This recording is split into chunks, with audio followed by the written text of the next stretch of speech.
செங்கோட்டையன் நீக்கம் நேற்றே நடந்திருக்கணும். அது நீக்காதது எடப்பாடி பழனிசாமிக்கு லீடர்ஷிப்பை பலகீனமாக்கி காட்டுது.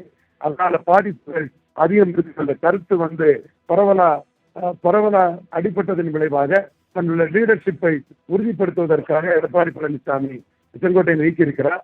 இது ஒரு 36 மணி நேரம் கழித்து நடந்தது என்றாலும் கூட இதற்கு மேலும் இதனை நீக்காவிட்டால் எடப்பாடி பழனிசாமியின் தலைமை என்பது மிகவும் கேள்விக்குறியாகிவிடும். அந்த வகையில் செங்கோட்டையன் இன்று நீக்கப்பட்டிருக்கிறார்.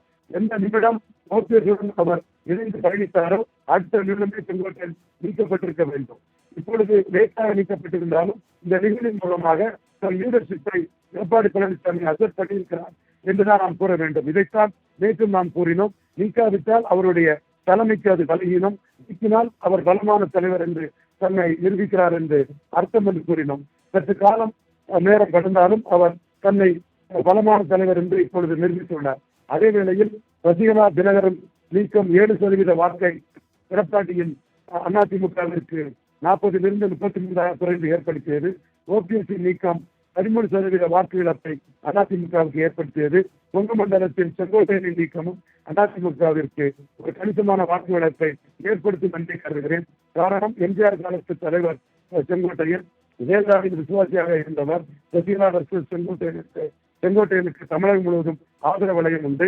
கொங்கு மண்டலத்தில் கொங்கு வேளாளர்கள் மத்தியில் செல்வாக்குள்ளவர் தலைவராக திகழ்பவர். எனவே அவர் நீக்கம் எடப்பாடி பழனிசாமி ஜாதியை தாண்டி கட்சியை தன் குடும்பத்திற்கு அபகரிக்கும் தன்மையில் செயல்படுகிறார் என்ற ஒரு பிரச்சாரத்தை செங்கோட்டையன் முன்னெடுக்கும் போது பன்னீர்செல்வம் நீக்கம் 13% பாதிப்பு என்றால் செங்கோட்டையன் நீக்கமும் ஒரு குறிப்பிடத்தக்க வாக்கு சதவீதத்தை எடப்பாடி பழனிசாமிக்கு பாதிப்பை ஏற்படுத்தும். 2026 சட்டமன்ற தேர்தல் முடிவில் அதிமுகவின் வாக்கு சதவீத பாதிப்பு நல்ல தெளிவாக தெரியும். குறிப்பாக மேற்கு மண்டலத்தில் அந்த பாதிப்பின் அளவு குறிப்பிடத்தக்க அளவு இருக்கும் என்று உறுதியாக நம்புகிறேன். காரணம், தொண்டர்களின் சிறைதாங்கியாக தொண்டர்களின் ஆதரவு பெற்ற ஒரு தலைவராக இருந்தவர் செங்கோட்டையன். அவரை நீக்கியதன் மூலமாக அவர் இனிமேல் தமிழகம் முழுவதும் எடப்பாடியின் அபகரிப்பு தன்மையையும் எடப்பாடி கட்சியை கைப்பற்றி அதனை தன் குடும்ப சொத்தாக ஆக்க முயல்வதையும் பிரச்சாரம் செய்வார். அதன் விளைவுகள் எடப்பாடி தலைமைக்கு வாக்கு வீதத்திற்கு பாதிப்பை ஏற்படுத்தும். அதே வேளையில் நீக்காமல் இருந்தாலும் எடப்பாடி ஒரு பலகீனமான தலைவர் என்று காட்டியிருக்கும். எனவே இந்த இடத்தில் ஒரு முடிவை எடுக்க வேண்டிய நிலைக்கு தள்ளப்பட்ட எடப்பாடி பழனிசாமி தன் தலைமையை உறுதிப்படுத்த செங்கோட்டையனை நீக்கியிருக்கிறார் என்றே பார்க்க வேண்டும். அதிமுகவிலிருந்து செங்கோட்டையன் நீக்கப்பட்டிருக்க சூழல்ல அதிமுக செங்கோட்டையன் இருவரும் தனித்தனியாக போட்டியிடக்கூடிய இந்த நிலையில யாருக்கு செல்வாக்கு அதிகமாக இருக்கும் என்று எதிர்பார்க்கலாம்?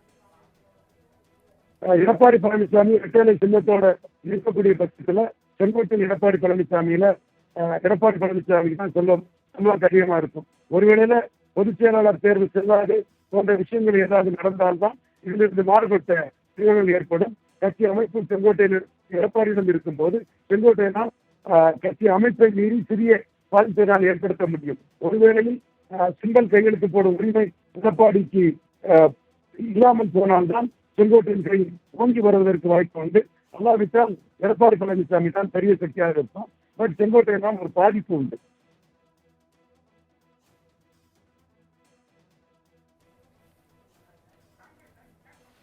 இணைப்பில் உங்களுடைய கருத்துக்களை பகிர்ந்தமைக்கு நன்றி திரு ரவீந்திரன் துரைசாமி.